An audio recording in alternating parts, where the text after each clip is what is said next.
संक्रांति की आप सभी दर्शकों को हार्दिक शुभकामनाएं। आज मकर संक्रांति का पावन पर्व है और आप सभी दर्शक सुबह से लेकर के शाम तक पतंगों की डोर ढीलते ढीलते थक चुके होंगे और आप अपने टीवी के सामने बैठ चुके होंगे, जैसा मेरा मानना है। तो आज हम आपको बताएंगे, क्योंकि आप पतंग उड़ा रहे थे, पूरे दिन की बड़ी खबरें तो आपको पता होगी नहीं, तो आज हम शाम को लेकर के आपके बीच उपस्थित हैं पूरे दिन की बड़ी खबर, जो सबसे बड़ी चर्चा का विषय रहा और खास तौर से ये यूपी के लिए बहुत बड़ा चर्चा का विषय है। वो चर्चा का विषय है, बताने से पहले हम आपको एक श्लोक सुनाएंगे। एको अहम द्वितीयो नास्ति, मतलब कहाँ कहा गया था इसको? भगवान श्री कृष्ण ने कहा था महाभारत काल में। आज वही श्लोक उत्तर प्रदेश में कही गई है और किसने कहा सब बताएंगे। थोड़ा सा सब्र रखें, हम सब जानकारी आपको प्रदान करेंगे। उत्तर प्रदेश की योगी आदित्यनाथ सरकार में श्रम मंत्री के पद से इस्तीफा देने वाले स्वामी प्रसाद मौर्य ने आज यह बात कही है कि एको अहम द्वितीयो नास्ति। आज समाजवादी पार्टी में स्वामी प्रसाद मौर्य शामिल हो गए हैं। यही नहीं, इस दौरान उन्होंने भाजपा के साथ ही बसपा पर भी जमकर के हमला बोला है। स्वामी प्रसाद मौर्य को अब यह लगने लगा है कि एको अहम द्वितीयो नास्ति। मैं बार बार इस श्लोक को इसलिए दोहरा रहा हूं ताकि आप सभी लोग समझ जाएं कि स्वामी प्रसाद मौर्य अब अहंकार के बल पर बोल रहे हैं। तो आगे हम बात करेंगे कि आज उन्होंने बसपा को शामिल किया है, जिसमें वह लंबे समय तक थे। स्वामी प्रसाद मौर्य कभी बसपा में लंबे समय तक थे। एक दौर में वह मायावती के करीबी नेताओं में से एक माने जाते थे, लेकिन उन पर भी तीखा हमला स्वामी प्रसाद मौर्य ने किया है। हम जिसका साथ छोड़ देते हैं, और सबसे बड़ी बात दर्शकों आपको बता दें कि स्वामी प्रसाद मौर्य ने यह भी कहा कि मैं जिसका साथ छोड़ देता हूं उसका कहीं पता नहीं चलता है। इतनी बड़ी अहंकार। और भगवान श्री कृष्ण ने गीता में यह भी कहा। अब स्वामी प्रसाद मौर्य का क्या होगा ये तो 2 महीने बाद पता चलेगा, लेकिन खबर हम आपको पूरी बताएंगे। तो खबर आगे हम लेके चलते हैं आपको बताने के लिए कि उन्होंने कहा कि जिसका साथ मैं छोड़ देता हूं उसका। तो आगे उन्होंने कहा कि मायावती इसकी जिंदा मिसाल है। वह अंबेडकर के मिशन से हट गईं। मान्यवर कांसीराम के आंख मूंदते ही नारा बदल दिया। और उन्होंने आगे ये भी कहा कि बहन मायावती ने उनके नारे जिसकी जितनी की उतनी हिस्सेदारी को बदल करके कर दिया।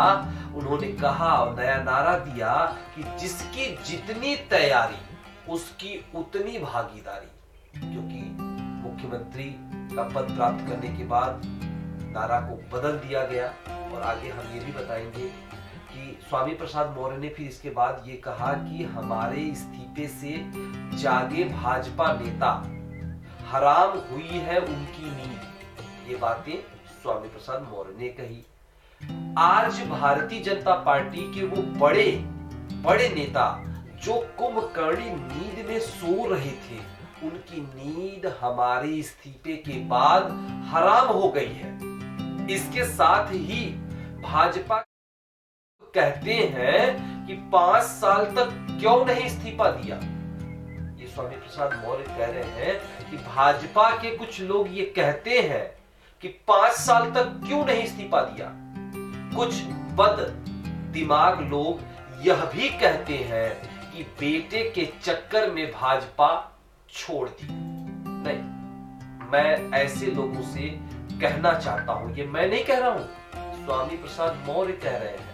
स्वामी प्रसाद मौर्य कह रहे हैं कि मैं ऐसे लोगों से कहना चाहता हूं कि भाजपा के लोगों ने इस देश के गरीबों, मजलूमों, दलितों, पिछड़ों और अल्पसंख्यकों की आंखों में धूल झोंक कर सत्ता हथियाई थी।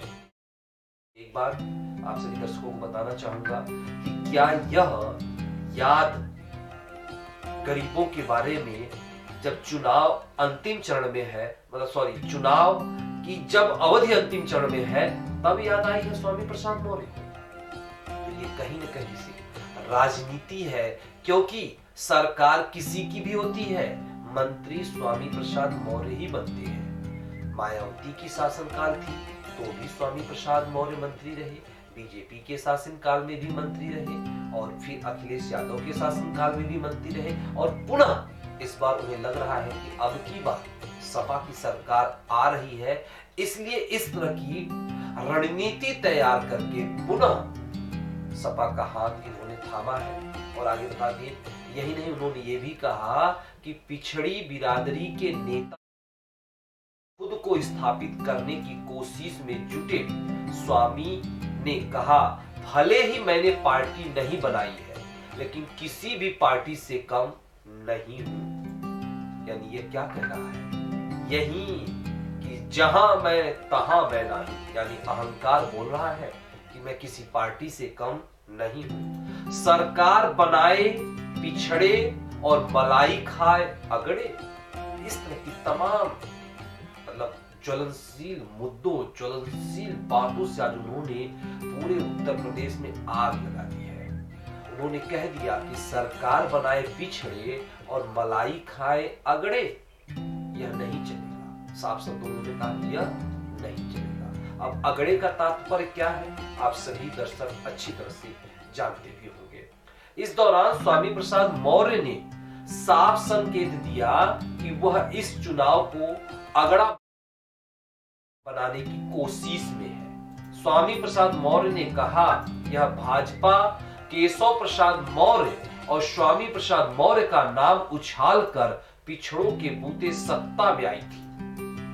भाजपा ने चर्चा की थी कि स्वामी प्रसाद मौर्य या केशव प्रसाद मौर्य सीएम होंगे, लेकिन ऐसा नहीं हुआ। उन्होंने आड़े हाथे स्वामी प्रसाद मौर्य को भी ले लिया और अंग्रेजों की फूट डालो राजनीति करो जैसी नीति को भी इन्होंने आज बता दिया। केशव प्रसाद के मौर्य में बीजेपी के प्रति घृणा पैदा करने के लिए उन्होंने कहा कि सीएम की दावेदारी ये थे, लेकिन योगी आदित्यनाथ को दावेदारी दी गई, लेकिन ऐसा नहीं हुआ। सीएम केशव प्रसाद मौर्य को उप मुख्यमंत्री बना दिया गया। गोरखपुर से नेता को लाकर सीएम बना दिया गया और पिछड़ों की आंखों में धूल झोंक दी गई। आज सरकार बनाए अल्पसंख्यक और पिछड़े और मलाई खाए, वे 5% अगड़े हैं। आइए अब आगे लेके चलते हैं हम आपको कि यह लड़ाई अगड़ा बनाम पिछड़ा की है। बार बार उन्होंने अगड़ा बनाम पिछड़ा कहा कि यह लड़ाई अगड़ा बनाम पिछड़ा की है, जिसमें 85 तो हमारा है और 15 में बंटवारा है। यही नहीं, सीएम योगी के बयान पर हमला बोलते हुए स्वामी प्रसाद मौर्य ने कहा कि लड़ाई 80 बनाम 20 की नहीं है, बल्कि 85 बनाम 15 की है। हम तो कहते हैं कि 85 तो हमारा है, हमारा मौर्य का है, 15 में भी बंटवारा है। यदि आप हिंदुओं के हमदर्द हैं, तो फिर पिछड़ों, अनुसूचित जाति और जनजाति के आरक्षण पर क्यों डाका डालते हो? अभी अभी 69,000 शिक्षकों की भर्ती हुई, इनमें से 19,000 ओबीसी और दलित सीटों पर सामान्य वर्ग के लोगों को ही नियुक्ति पत्र दे दिया गया। भाजपा लीडरशिप पर अटैक करते हुए कहा कि आपके पास जितने दाव है लगा लो, लेकिन मैं आपको पटकनी जरूर दूंगा और भाजपा को खत्म करके रहूंगा। यह भीष्म प्रतिज्ञा स्वामी प्रसाद मौर्य ने की है कि भाजपा को खत्म करके रहूंगा। अब यूपी को आपके शोषण से मुक्त कराने का वक्त आ गया है। अब जरा सोचिए दर्शकों, समझिए इतनी बड़ी बात। स्वामी प्रसाद मौर्य अहंकार बोल रहा है और अहंकार का परिणाम क्या होगा ये आप सभी जानते हैं कि जहां मैं तहां मैं नहीं। तो आइए, हमने अभी स्वामी प्रसाद की बोली हुई बातों को आपको बताया है, अब आपको सुनाते भी हैं कि उन्होंने क्या कहा है। तो स्वामी प्रसाद मौर्य की जुबानी अब आप यहाँ पे देखिए।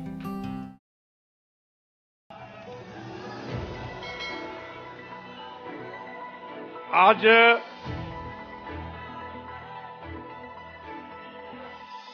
समाजवादी पार्टी कार्यालय के इस प्रांगण में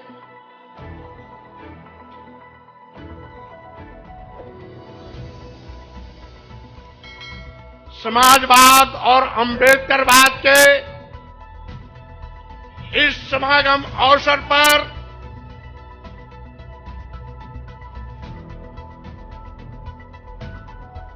समाजवादी पार्टी के राष्ट्रीय अध्यक्ष पूर्व मुख्यमंत्री और आज के बाद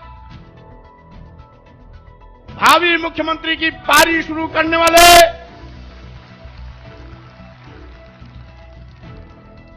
श्री अखिलेश यादव जी अभी आपको संबोधित कर रहे थे।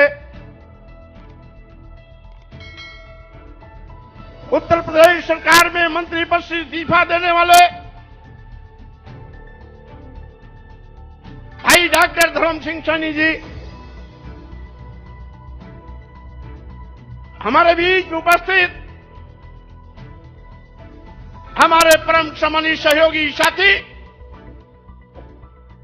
पूर्व में कई बार मंत्री रहे, वर्तमान में विधायक भाई भगवती प्रसाद सागर जी, पूर्व में मंत्री वर्तमान में विधायक भाई विनय शाक्य जी,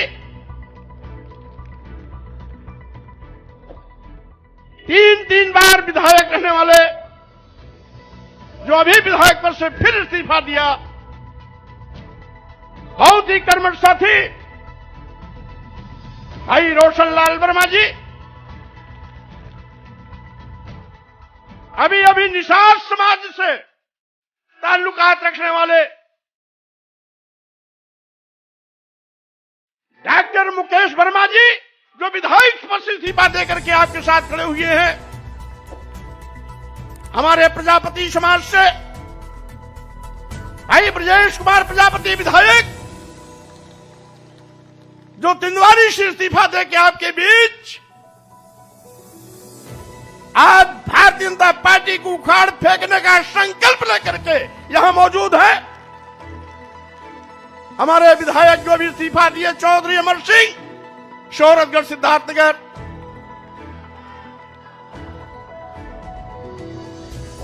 और इसके साथ ही दर्जनों की तादाद में यहां पर उपस्थित हमारे परम सम्मानित पूर्व मंत्री, पूर्व दर्जा राज्य प्राप्त मंत्री, पूर्व में विधायक, पूर्व में सांसद, जिला सहकारी बैंक के चेयरमैन श्री मनोहर सिंह मौर्य सहित अभी पिछड़ा वर्ग आयोग में सदस्य बलराम मौर्य जी सहित सभी पूर्व में सरकार के विभिन्न आयोगों, निगमों, बोर्डों में पदाधिकारी रहे, ऐसे सभी महानुभाव साथीगण और कार्यक्रम की संचालन कर रहे समाजवादी पार्टी उत्तर प्रदेश के अध्यक्ष हमारे पुराने साथी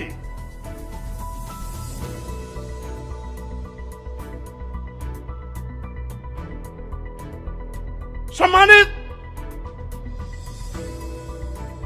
उत्तम जी, और इसके साथ ही यहां पर बैठे हुए हमारे सभी नए और पुराने वो सभी साथीगण जो बिना किसी निमंत्रण, बिना किसी आमंत्रण के आज लखनऊ की सारी सड़कों को जाम में परिवर्तित कर दिया है।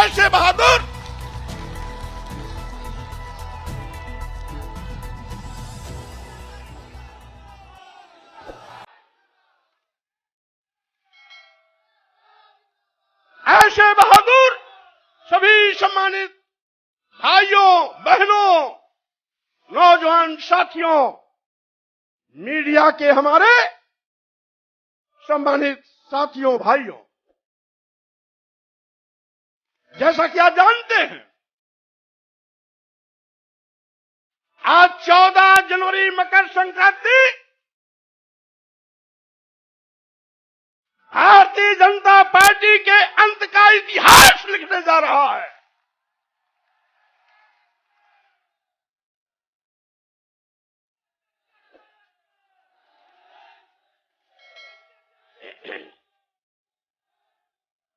आज भारतीय जनता पार्टी के वो बड़े बड़े नेता जो कुंभकर्ण नींद सो रहे थे, जिनको कभी विधायकों, सांसदों और मंत्रियों से बात करने का वक्त नहीं मिलता था, हम लोगों की इस्तीफा देने के बाद उनकी नींद हराम हो गई है, नींद ही नहीं आ रही है।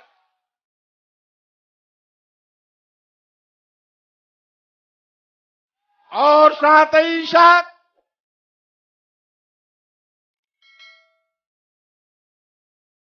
भारतीय जनता पार्टी के कुछ लोग कहते हैं कि 5 साल तक क्यों नहीं इस्तीफा दिया, और साथ ही साथ कुछ बददिमाग लोग ये भी कहते हैं कि बेटे की चक्कर में भाजपा छोड़ा। मैं ऐसे लोगों से कहना चाहता हूं, भारतीय जनता पार्टी के लोगों ने इस देश के गरीबों, मजलूमों, दलितों, पिछड़ों, अल्पसंख्यकों के आंख में धूल झोंककर सत्ता हथियाई थी। कौन नहीं जानता, ये भारतीय जनता पार्टी केशव प्रसाद मौर्य और स्वामी प्रसाद मौर्य का नाम उछालकर पिछड़ों के बलबूते पर सरकार बनाई थी। चर्चा किया था मुख्यमंत्री होंगे या तो केशव प्रसाद मौर्य या तो स्वामी प्रसाद मौर्य। पहले गाजीपुर से स्काई लैब उतारने की कोशिश की गई। स्काई लैब यहां आते आते बीच में ही ब्लास्ट हो गया। दूसरा स्काई लैब गोरखपुर से लाकर के मुख्यमंत्री की कुर्सी पर बैठा दिया और पिछड़े वर्गों के आंख में धूल झोंकने का काम किया।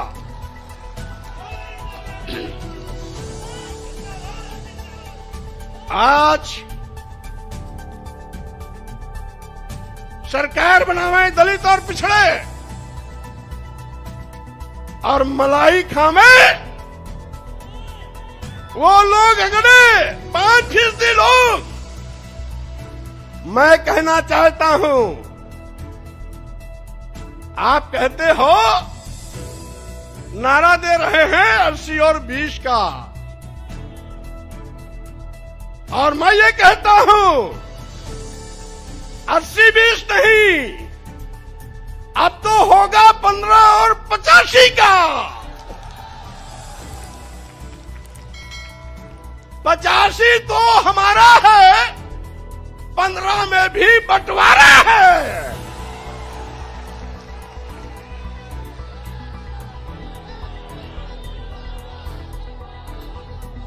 आप दुहाई देते हो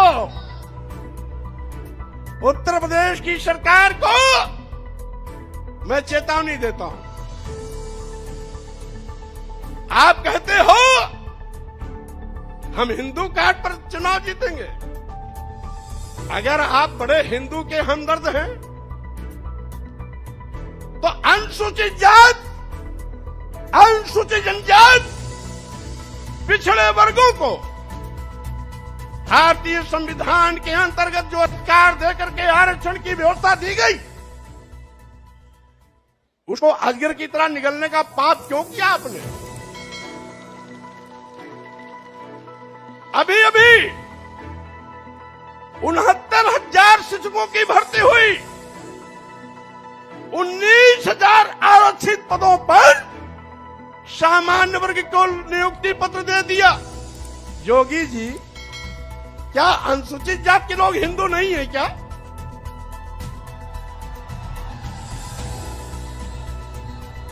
क्या अनुसूचित जनजाति के लोग हिंदू नहीं है क्या? क्या 54% वाला पिछड़ा वर्ग हिंदू नहीं है क्या? और अगर 23% वाले अनुसूचित जाति और जनजाति के लोग हिंदू हैं, 54% वाले पिछड़े वर्ग के लोग हिंदू हैं, तो इन 54% और 23% के आरक्षण को आप क्यों निगल गए? क्यों दूसरों को इनका हिस्सा दे दिया? आप बड़े हिंदू के हमदर्द बनते हैं। और यही नहीं, मैं कैबिनेट में था, एक प्रस्ताव आया, बिना एडवर्टाइजमेंट निकाले, बिना आवेदन पत्र मांगे, कैबिनेट में चिकित्सा शिक्षा विभाग का एक प्रस्ताव आया कि चूंकि अनुसूचित जाति, जनजाति और पिछड़े वर्ग के अभ्यर्थी उपलब्ध नहीं हैं, इसलिए इनकी जगह को सामान्य वर्ग से भर दिया जाए। हमने कैबिनेट में करारा विरोध किया। हमारे विरोध पर मुख्यमंत्री ने भी अपनी सहमति जताई। सहमति जताने के बाद भी उस नियुक्ति पर रोक नहीं लगाई। ये हमदर्दी है। और हमने पूछा, क्या आपने एडवर्टाइजमेंट निकाला? नहीं। तो हमने ये कहा, आपने लिखा कैसे? एक बार विज्ञापन निकलता, दोबारा निकलता, तिबारा निकलता। अब तीनों बार में जब कोई आवेदन नहीं आते तो इस प्रकार की नोटिंग होती। आपने बिना आवेदन लिए, बिना एडवर्टाइजमेंट निकाले, ये लिख करके सीधे सीधे आपने पिछड़ों और अनुसूचित जाति, अनुसूचित जनजाति के आरक्षण के हिस्से की सीट सामान्य वर्ग को दे दिया। यही नहीं, अब तो सरकारी संस्थान भी निजी क्षेत्रों में दे रहे हैं, क्योंकि न रहेगी बांस न बजेगी बांसुरी। यानी जब सरकारी संस्थान निजी क्षेत्र में चले जाएंगे तो आरक्षण देने की जगह ही नहीं रहेगी। आरक्षण अपने आप खत्म हो जाएगा, क्योंकि निजी क्षेत्रों में आरक्षण वैसे भी नहीं होता। तो योगी जी, मैं ये कहना चाहता हूं,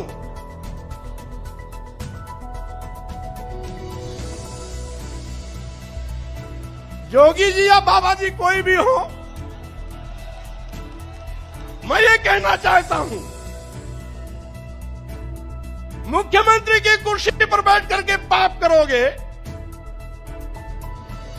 और साथ ही साथ दुहाई देगो हिंदू की। क्या आपकी नजर में कुछ बड़ी जात के लोग हिंदू हैं क्या?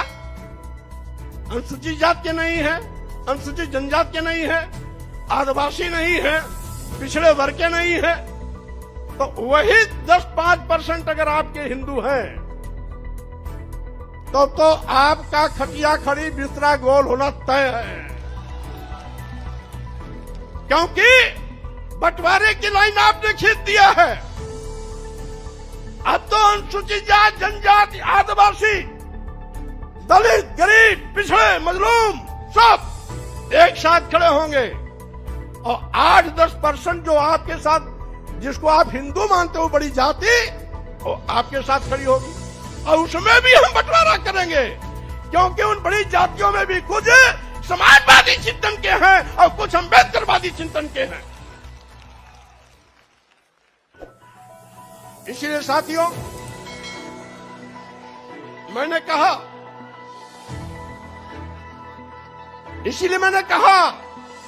आज का ये जो कार्यक्रम है, अभी तक तो ये समाजवादी विचारकों का जमावड़ा था। अब ये समाजवादी के साथ साथ लोहियावादी के साथ साथ अम्बेडकरवादी विचारधारा का भी जमावड़ा का संगम हो गया। और इसीलिए हम ये भी कहना चाहते, बगल में उत्तराखंड में 3 बार मुख्यमंत्री बदल सकते, आप 5 साल इंतजार क्यों किए, उसी को बता रहा हूं। यहां पर इतना जुल्म, जाति अत्याचार, अन्याय हो रहा था। लखीमपुर की घटना, हाथरस की घटना, गोरखपुर की घटना के साथ साथ 2 दर्जन ऐसी घटनाएं हैं जहां FIR लिखने में आपने हिलावाली किया, और साथ ही साथ जहां गोरखपुर 1.5 महीने के अंदर गगहा थाने में 7 हत्या हुई, 5वीं हत्या हुई तो मैं स्वयं मौके पर पहुंचा। मैंने बल्कि ये कहा भी कि हो सकता है उत्तर प्रदेश में कानून का राज हो, लेकिन गगहा और गोरखपुर में गुंडा राज है। मंत्री रहते मैंने कहा था, यद्यपि कुछ टीवी वालों ने चलाया 1-2 बार, ऊपर से रोक दिया गया होगा, लेकिन उसके बावजूद भी थानेदार नहीं हटाया गया और सीओ नहीं हटाया। क्यों? क्योंकि वो जोगी बाबा की बिरादरी वाला था। और मेरे लौटने के बाद जब 2 हत्या और हो गई, यानी 7 हत्या पूरा हो गया, तब जाकर के यशो हटाया गया और सीओ हटाया गया। गगहा, गोरखपुर, गगहा बाजार भी है, गगहा थाना भी है, गोरखपुर से 25-30 किलोमीटर आजमगढ़ रोड पर है।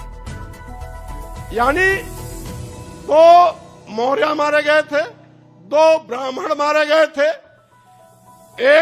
2 बनिया मारे गए थे और 1 अज्ञात महिला की लाश मिली थी। ये 7 हत्याएं, 2 मौर्य, 2 ब्राह्मण और 2 बनिया, और 1 अज्ञात महिला की लाश। ये 1 महीना 5-6 दिन के अंदर की सारी घटनाएं, और कहते हैं कानून राज है। और साथ ही साथ मैंने सोचा था कि 14 साल वनवास झेलने के बाद भारतीय जनता पार्टी को सत्ता में आने का मौका मिला है, अकल ठिकाने हो गया होगा, गरीबों, दलितों, पिछड़ों के लिए काम करेगी। लेकिन फिर वही कि जिन दलितों, पिछड़ों, गरीबों के वोट पर भारतीय जनता पार्टी ने पूर्ण प्रचंड बहुमत की सरकार बनाई। सरकार बनाने के बाद एक एक करके उन्हीं को दफनाने की कोशिश करने लगी। लेकिन भारतीय जनता पार्टी के नेताओं से मैं कह देना चाहता हूं, 14 जनवरी का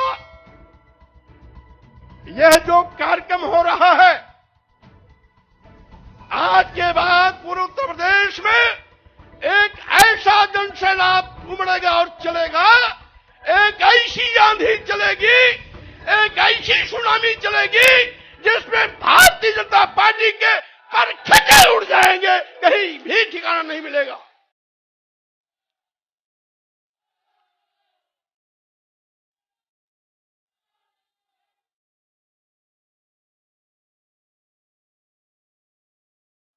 और साथ ही साथ मैं ये भी कहना चाहता हूं, स्वामी प्रसाद मौर्य ने पार्टी भले न बनाई हो, लेकिन किसी भी पार्टी से हैसियत कम नहीं रखते हैं। उनके पास जनाधार की कमी नहीं है। आज हमने समाजवादी पार्टी के राष्ट्रीय अध्यक्ष अखिलेश यादव जी से हाथ इसलिए मिलाया कि अखिलेश यादव जी नौजवान हैं, पढ़े लिखे हैं, नई ऊर्जा है। मैं प्रदेश के लाखों लाख करोड़ लोगों का हुजूम आपके नेतृत्व के साथ खड़ा कर भारतीय जनता पार्टी को नस्ताबूद करने का काम करूंगा।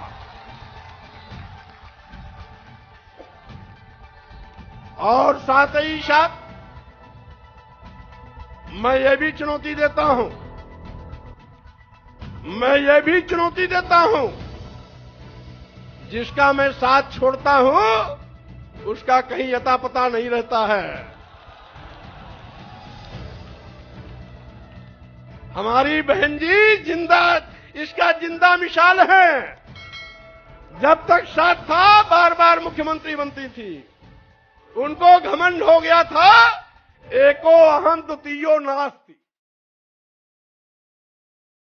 बाबा साहब के मिशन से हट गई, मानवर कांशीराम को भूल गई, मानवर कांशीराम के सामाजिक परिवर्तन आंदोलन को डुबोने का काम करने लगी। मानवर कांशीराम जी के आंख मूंदते ही मानवर कांशीराम जी का नारा बदल दिया था। जो मानवर कांशीराम जी ने नारा दिया था, जिसकी जितनी संख्या भारी उसकी उतनी भागीदारी। बहन मायावती जी मानवर कांशीराम के इस नारे को बदलकर दूसरा नारा इजाद किया कि जिसकी जितनी तैयारी उसकी उतनी भागीदारी, का मतलब थैली वालों के पीछे खड़ी हो गई। मैंने विरोध किया, नहीं मानी, साथ छोड़ दिया। आज कहीं अता पता दिखाई नहीं पड़ता उनका।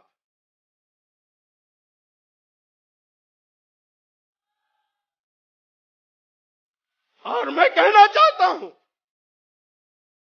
भारतीय जनता पार्टी उस दिन तक तीसरे स्थान पर थी जब तक मैं बहुजन समाज पार्टी में था।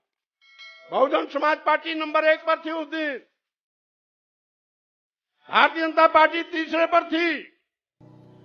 भारतीय जनता पार्टी तीसरे पर थी। अब जैसे ही बहुजन समाज पार्टी छोड़ करके भारतीय जनता पार्टी के साथ हमारा भारतीय जनता पार्टी आकाश चढ़ गई।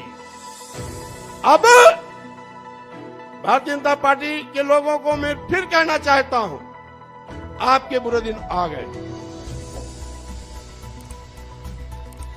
और साथ ही साथ अब मैंने आपका साथ छोड़ा।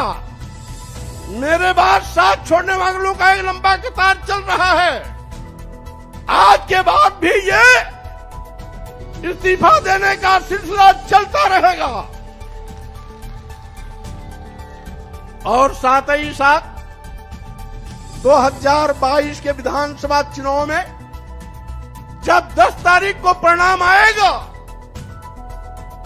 तो 2017 के पहले जो भारतीय जनता पार्टी का आंकड़ा था 42 विधायक और 45 विधायक का, मैं दावे के साथ कहना चाहता हूं, इन नौजवानों की कुवत के बिना पर आपको फिर पुराने आंकड़े दहाई पर लाके खड़ा करने का काम करूंगा।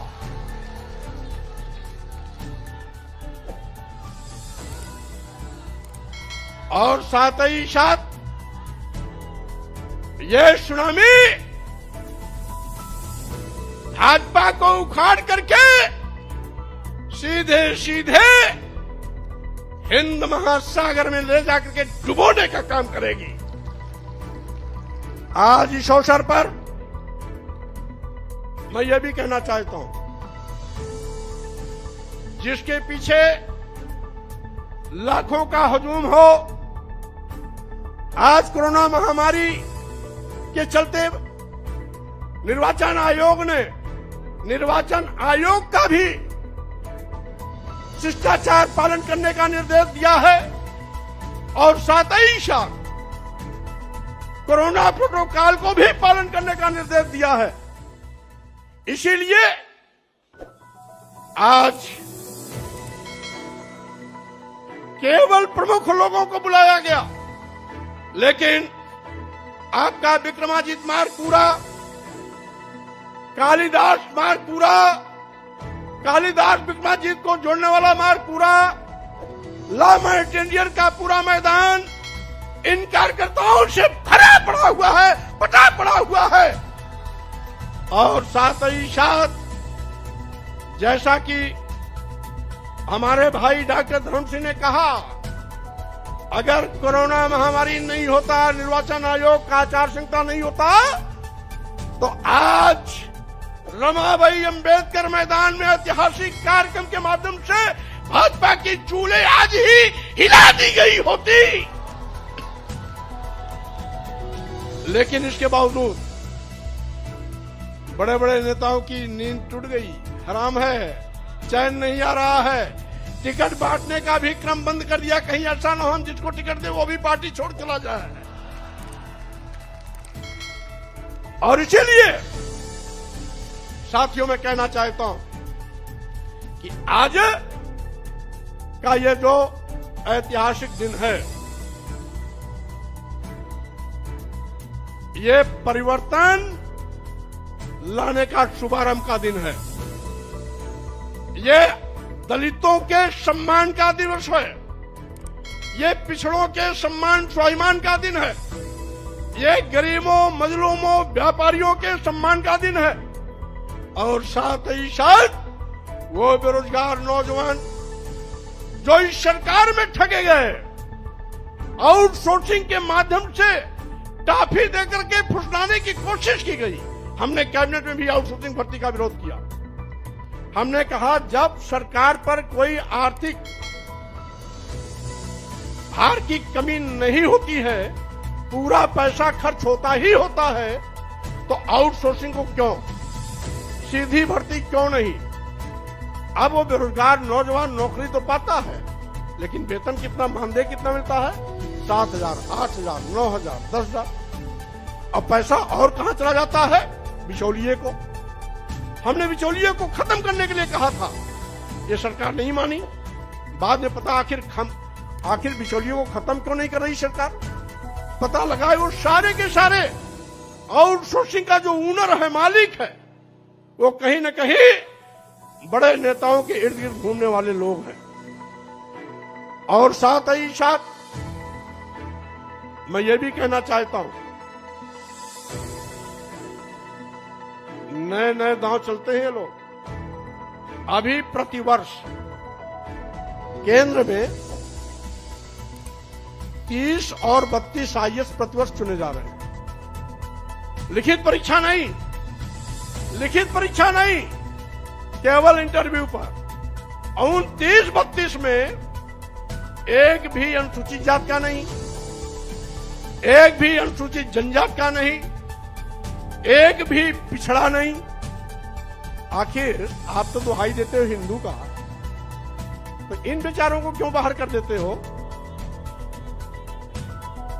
इसका मतलब है आज जो दलित और पिछड़ा है, आज भी आपके लिए अछूत है, आपके लिए भी शूद्र है, आपके लिए भी नीच है, आपके लिए भी अधम है, आपके लिए भी वो इंसान नहीं बल्कि जानवर से बदतर है। और यही कारण है कि आप लगातार इनको अपमानित कर रहे हो, इनको सम्मान नहीं देते हो, और हिंदू की दुहाई देकर चंद लोगों को माल पुआ हलवा IAS की कुर्सी सब समर्पित, और करोड़ों की आबादी में, यानी 85% आबादी वाला ये दलित, अनुसूचित जात, जनजात, पिछड़ा वर्ग, यह बेकार और 8-10% लोग काबिल। इसलिए मैं इनके अंदर के चरित्र को उजागर करना चाहता हूं।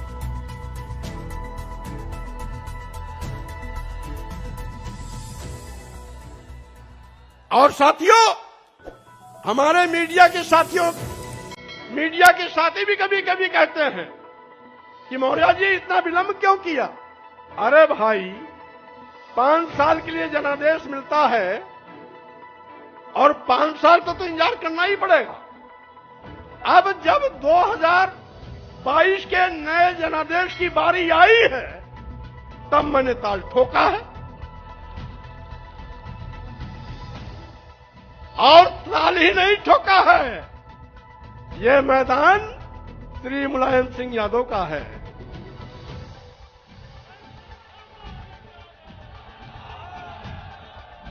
और हम लोगों का बीच में रास्ता भले अलग अलग हो गया हो।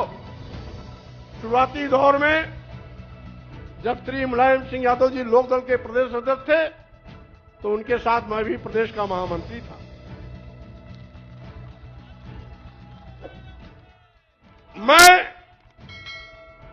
उनका जो हम अखिलेश जी से पूछेंगे, नेताजी का कौन सा दौर सबसे मशहूर था?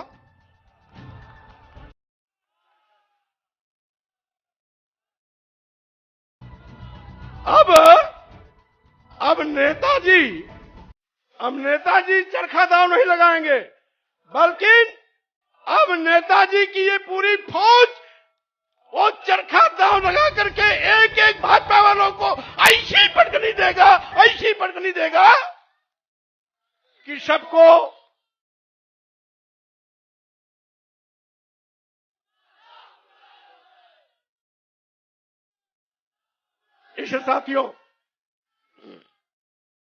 इस साथियों, मैं आपसे आज ये अपील करने आया कि आज मकर संक्रांति के दिन ये जो क्रांति का बिगुल बजाया जा रहा है, ये भारतीय जनता पार्टी का सफाया करेगा। साथ ही साथ हम मीडिया के साथियों के माध्यम से भी कहना चाहते हैं, और वह बड़े बड़े जो अपने को कोई चाणक्य कहता है, अपने को कोई महारथी कहता है, उनको भी कहते हैं, आपके पास जितने दांव हो लगा लो, लेकिन मैं आपको पटकनी जरूर दूंगा, आपको मिट्टी में मिला के रहूंगा, भारतीय जनता पार्टी को खत्म करके रहूंगा। क्योंकि अब उत्तर प्रदेश को आपके शोषण से मुक्त कराने का वक्त आ गया है। इसलिए आज मैं श्री अखिलेश यादव जी को और आप सभी लोग जो प्रदेश के कोने कोने से आए हैं, मकर संक्रांति के अवसर पर शुभकामना बधाई भी देता हूं। नए उल्लास, नए उत्साह, नए जोश के साथ अखिलेश यादव जी के नेतृत्व में नई सरकार बनाने का संकल्प लेकर के हमारे सभी नौजवान क्षेत्रों में जुड़ जाएं।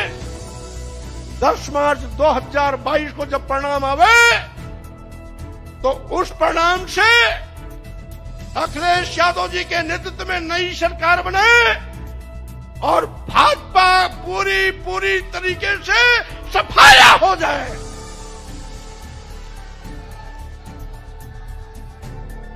इन्हीं शब्दों के साथ में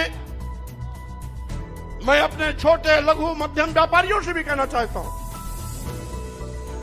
आप जिस भारतीय जनता पार्टी को अपना मान करके, आंख मूंद करके, झूम करके वोट देते थे, उसी भारतीय जनता पार्टी की गलत नीतियों के शिकार होकर आज पूरे प्रदेश का व्यापारी चौराहे पर खड़ा हो गया है, बेचारा हो गया है, लाचारी हालत में हो गया है।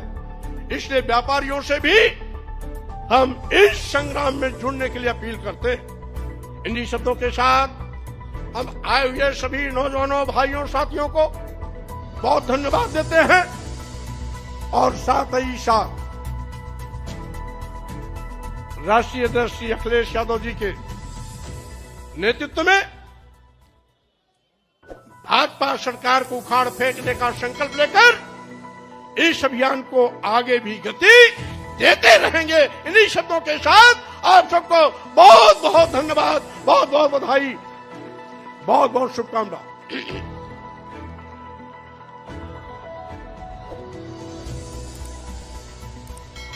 एक नारा हमारे साथ, एक नारा हमारे साथ, दोनों हाथ उठा के मुट्ठी बांधकर, अभी नहीं भाई, जब नारा देंगे तब दो नारा रहेगा, एक डॉक्टर लोहिया जी का, एक डॉक्टर अंबेडकर का। डॉक्टर लोहिया अमर रहें, डॉक्टर लोहिया अमर रहें, डॉक्टर अंबेडकर अमर रहें, डॉक्टर अंबेडकर अमर रहें। बहुत बहुत धन्यवाद, बहुत बहुत धन्यवाद।